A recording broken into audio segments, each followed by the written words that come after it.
Siidin kuudayyaasa maaluma balleesse dureessi Oromoo kaa'onnee rasaasa maaliif biltiginnaa lola itti kaasa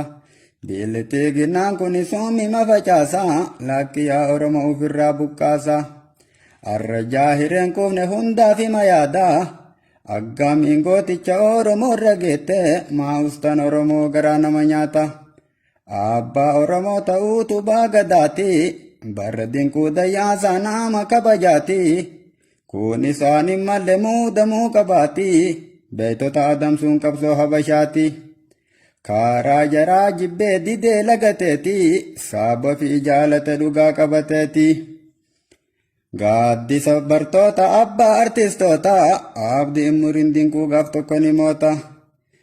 dinquu dayyaasa abbaa qabsaayota baarabbaa hiyyeessa hojiin isaa martuu nama sissi'eessa dhaloota barsiisa surrii hidhachiisa isaa abdii mure abdii horachiisa hojiin isaa hunduu nama gammachiisa gaachinni ummata maa biyya gadhiisa kuniyyuu dabeessi ka waan takka hin beeyne 4 kiiloo gale afateettiin ciisa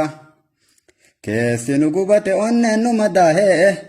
sirni waggaa dhibbaan dursa lafa seene warruma nuufillee nurratti milkaahee maal jettan Oromoo jarri haadaa baate